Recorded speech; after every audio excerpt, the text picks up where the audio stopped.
Fix family has been, I guess, one of the founding families here in Tuckahoe and in our modern history. And they are the owners of the Cornell Hardware Store, which had its start here in Tuckahoe. How many years ago was that, John?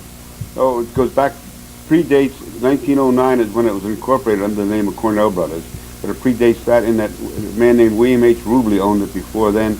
And I don't know what he called the store then when the Cornell Brothers bought it and took it over from. But well, the Cornell name was not a family name. It was just a name that you purchased with the store. With the store, yeah. Uh-huh. Yeah, the Cornell Brothers were, as I said, they're two elderly Quaker men when I met them. Yeah. Charles J. Cornell and B.J. Cornell, Bailey Jordan, and my dad bought the store from them in 1932. Now, why don't we put a place on where you were located here in Tuckahoe? Well, the location that I remember and I was familiar with was at 109 Lake Avenue, which is just across the railroad bridge to the left. We were there. There was a little luncheonette on the corner named Theodore's Luncheonette, and there was actually to the left of the building then was a Chinese laundry and a small delicatessen, and I'm not sure what, but the Chinese laundry was there, which people don't realize there was a Chinese laundry in it. Which is right next to the present parking lot of Angelina's. They're on the Angelina's parking lot, yeah. And of course, my dad's father had a bakery up on the Main Street here in Tuckahoe. He had from what I understand, was quite a large bakery. He had come over from Germany, met his wife to be he was a baker in the English maritime service. He met his wife to be at a German bakery down in New York, and came up here, and he was fairly old when he got married. He established the bakery. From what I understand, he was extremely successful, a very disciplined man. And where was that located? It was on the corner up here, the cross street, going up Main Street, the first traffic light. That's on the left. There used to be a Victoria Laundry. Yeah, the Cameron place. Yeah, that was before Victoria Laundry opened up there. That was, I don't know what the name of the bakery was, but that was my grandfather's bakery. Yeah, so that's the present site of a parking lot that Stoffel owned and now is owned by Bruno Gross. My dad never was too interested in the bakery business.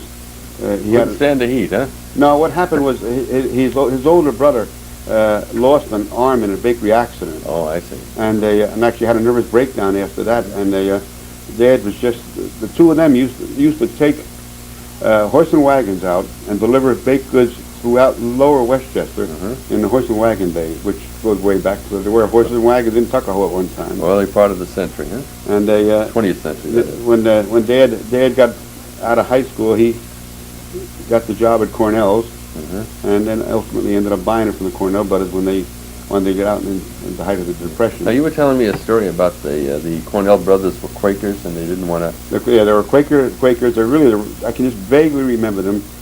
They moved up to Massachusetts, and they wouldn't fire anybody because unless somebody was stealing from them, I guess. But they had to have. They were very, very charitable, and they were so charitable they put the store in danger of going bankrupt because it was overloaded with help, and it was the height of the Depression. And they wouldn't fire anybody. They wouldn't fire anybody, so they went to my dad and said, "Look, you're a Christian, but your religion doesn't prevent you from firing and taking action to save to put up a successful business, and you like." So he did. He bought it, and he bought it for I don't know how much he made.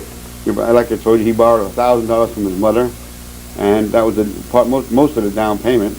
And he went from there. And now you were telling me a story about earlier, prior to the Cornells having it, that there was an inventor that owned it. Well, the man that owned it before the Cornell Brothers, this is all sort of hearsay from my father, was William H. Rubley, who invented the toggle boat, and at one time the toggle boat was called the Tuckahoe toggle boat. And William H. Rubley then, of course, was successful with that invention, and that's one reason why he sold the hardware store. And then they took when Diamond Expansion Boat took the company away from Rubley, bought him out. They dropped the Tuckahoe toggle boat. But we do have a place in history that way there. Now your dad bought the store in the height of the Depression. At what age were you when you started to work behind the counter? I was 12 years old when I first went to work there, and it wasn't that hard to work. I was the salesman for the summer furniture out in the front of the store on the sidewalk, where we displayed it, and I got paid 10 cents an hour. and also I guess I had some professional babysitters watching me then too. Because I always remember the Cornell store down here in Tuckahoe because I tried to buy my first BB gun from them and they wouldn't sell it to me. I had to get an adult to come in and buy it for me. that's true now. That was true, and it's still true. We don't even we carry BBs in the present store, but we won't sell them unless you can't get away with a note or anything. You got to have 18 years or older to buy them. And Well, tell us a little bit about that area at the time. I remember next door to what was the location of your store was a diner.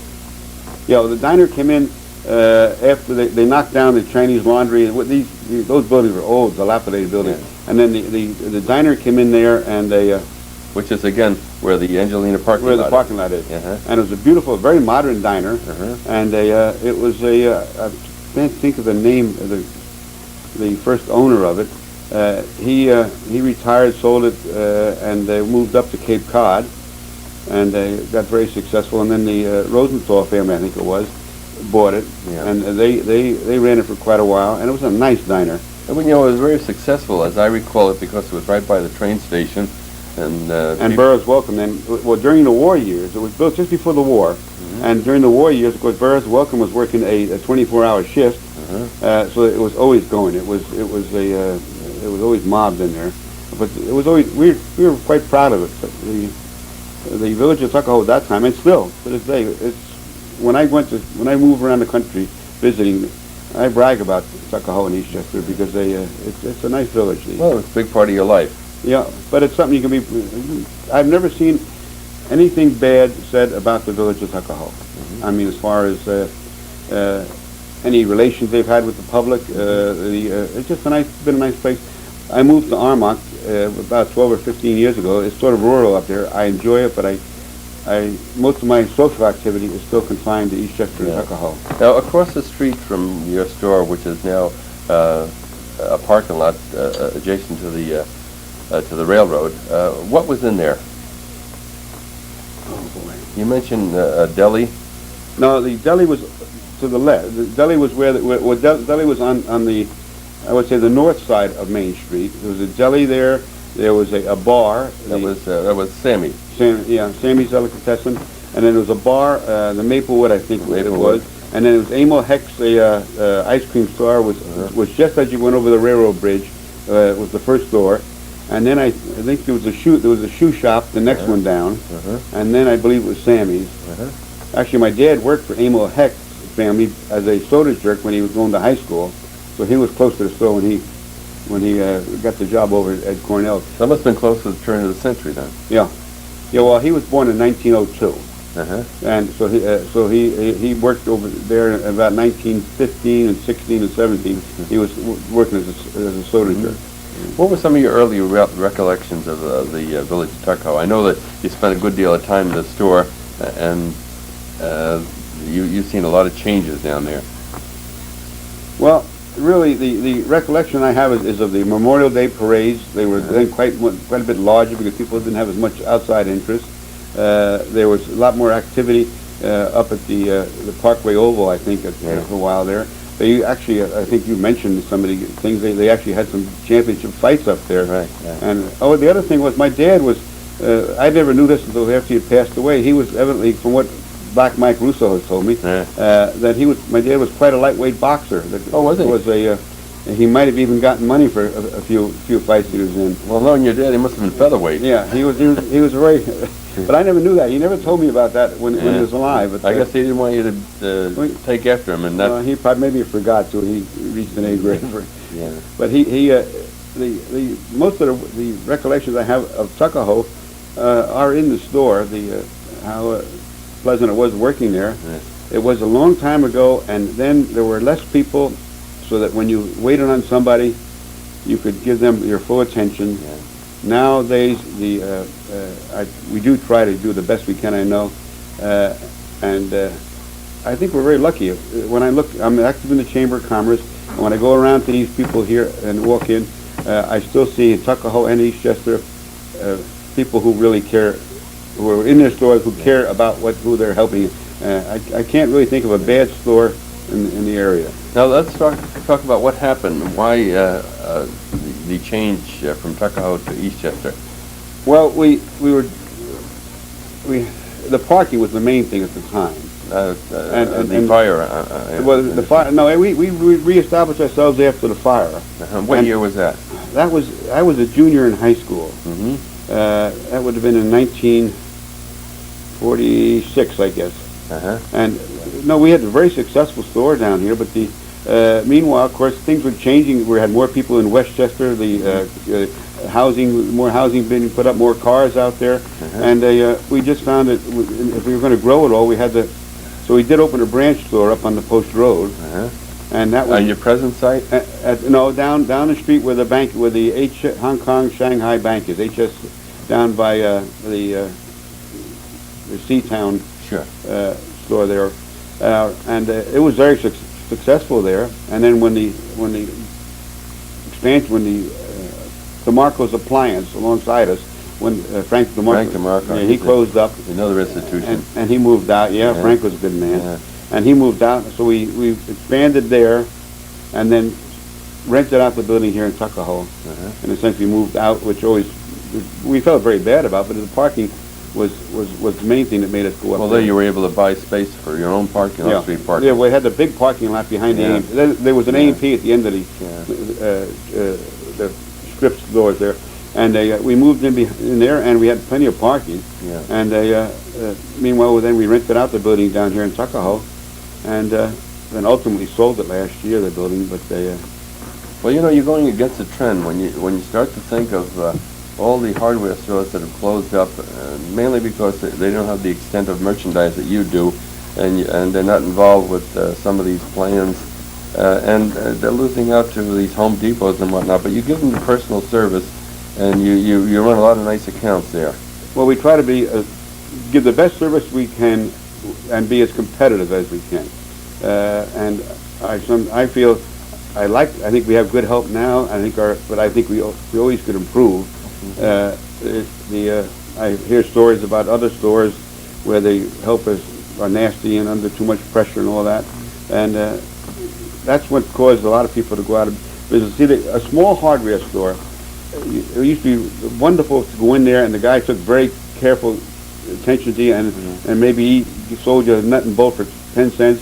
But if the customer then went, and you can't blame him, if the customer then went and bought the big purchase at a mass merchandiser, it put a tremendous amount of pressure on the small guy. So you either had to try to react to the mass merchandisers and be competitive, or else you're going to, and that's what happened. Many families just decided it wasn't a mom and pop's business anymore, and they got out of it. Well, you were involved with the True Value Cooperative. Yeah, we joined the True Value Cooperative when they came, when they expanded into Philadelphia. My dad, who had been corresponding with them for years, we were the first, as far as I know, the first hardware store east of the Hudson River to join True Value and become an active member. Yeah, and of course they provide you with some good sale items. And how often do you change your circular? Every month? About twice a month. Twice a month? In many cases, we're running a. I wouldn't say not every month, but we're running 1.5 circulars a month, and we're sending out about 20,000 each time. And the True Value is a co-op that's owned by the hardware stores. It has about 6,000 to 7,000 members throughout the United States, and it's actually it does more volume probably than Home Depot does throughout the country. But the problem is that our stores. I'd love to have a huge size store and do rack selling and all that. It's tough to control. It's tough to control, and you lose no matter how much you want to advertise and say, hey, we got the help here and all that. Yeah. No matter how much you want to say that, when you walk into a rack store, there's not going to be that personal touch. You got a good grocery store, a good hardware store, a good drug store. Yeah, but you have to hunt for somebody to help you in those stores. Well, when they advertise, the big stores, they advertise like when you walk in there, there's going to be all kinds of people to help you. Yeah, and not that way. It's not that way in most cases. I understand there are some very fine Home Depot stores. I'll say one is supposedly up in Danbury. I've never been there. They say it's very fine, probably one of the best run, with the best help. that people have experienced. Well, you have a lot of help in your store, and there's hardly a time I go in when somebody doesn't approach me and say, "Can I help you?" Well, that's good. I'm glad of that. Yeah. Yeah. And of course, you've provided employment to a lot of people. Even my wife at one time, Yes, worked there. Alice worked there. Yeah. And She was Alice and Clara. They were cashiers. they were a team, weren't They were cashiers, and they did a wonderful job. No, and they always had a smile. And you had Madeline Williams there, who started right out of high school. How many years had she worked there? Well, Madeline started when she was 17. She went to Tuckahoe High School, and the principal of the school, I think, was Mr. Sinnott then. I'm not sure. He came into my father and said, "You're looking for a girl to help out in the office, and I have the girl who was the smartest high school graduate I've ever seen, and she can't afford to go to college." This is way back. Yeah. And Dad hired Madeline then, when, as I say, she was 17, and I was 8 years old when he hired her, and she retired about 10 years ago, but she still comes in the store, and You want to make sure you're doing it right. she's a wonderful woman. And she had her mother, sort of an aside, her mother was probably the finest Italian cook her maiden name was Madeline DeLuca Williams, and then she was married to John Williams. She married John Williams, who was the best counterman at the old diner alongside the store. Oh, He was a Navy veteran of World War II that came as a cook in the Navy. This is here on Lake Avenue. And down on Lake Avenue. Yeah. John came in there, and he was a good short order man, and he had a guy that worked with him named Herbie. And I'll tell one quick story. Herbie, when John used to tell me to get Herbie mad, he said, "Come in and order a peanut butter and jelly sandwich on white toast." And Herbie hated to mention it because every time you try to butter one of those with the peanut butter, it would tear apart. So that, anyhow, You have to warm it up, I guess, before you could spread it. It was Now, very good. you must have some recollection of the war days here in Tuckahoe. Do you recall the parades of young men walking down to get the train? Oh yeah, I can recall them being drafted. When, as I mentioned before we started it, my grandmother used to live on the post road up across from where our present store is. Where I can the remember, barbershop is? yeah, I can remember sitting in that yard and watching the Army. Then when they went up to Plattsburgh for their maneuvers in the summertime, the National Guard, they drove by there, and they were driving by with their small howitzers and all that. Yeah. Then of course when the war started, I can remember the guys being drafted even before the war, and then I can remember them out there in front of the parking plaza, sort of all formed up. And Yeah. Well, when I first started, I recall my brother being drafted, and they'd start him up in Waverly Square, and they'd march him down Main Street. And I got to tell you, that was a very, very sad sight because of the parents and crying and that type of thing. And then after that, they knocked out the parade. You just appear down in Church Street. Yeah, I went through there. Yeah. Were you in the service? I was in the Air Force during the Korean War. Yeah. I can remember my grandmother. I think all but one of her sons was drafted, and we were very fortunate. My Uncle Jim, they've all passed away since then, but Uncle Jim was on a destroyer, made many crossings in the United States or the Atlantic Ocean. My Uncle Ted was an infantryman. My Uncle Ray was an infantryman. I had another uncle who was he had been in the reserves before the war. Was your brother Tom in the service also? Yeah, Tom was in the Air Force too. Yeah, he's since passed away. Yeah, Tom. Well, yeah, of course, Tom and I were very, very close and worked down there in the store for years. Yeah. And he did a fantastic amount of. You were the calm one. He was the nervous one. I guess so, if you want to say so. He was very little high strung. Yeah. Well, I had to be careful. I know I have a violent temper, so I try to. Yeah, I haven't seen that yet. I try to keep myself under control. Yeah. But we were very fortunate. All my uncles came back from the war without being. They had a lot of bad experiences. Mm-hmm. At least I consider them bad, but they came back healthy, and that's great. We're very fortunate. It's been a good life, and I hope I can stretch it out a little longer. I enjoy. We've been talking to John Fix, who is the owner of Cornell's store, and that's quite a history. It started here in Tuckahoe under two other people before the Fix family. That we know of, yeah. Yeah. The Fix family took over the store. They had a very serious fire, but they still stayed in Tuckahoe, and they were located where Angelina's store is now. And after that, they had to get a larger place, and they ended up in Eastchester. But we still consider Cornell's as part of Tuckahoe. And I consider Tuckahoe part of my life. It's been a good experience. John, thanks for coming by. Thank you. Really appreciate Thank you, all Phil. these memories.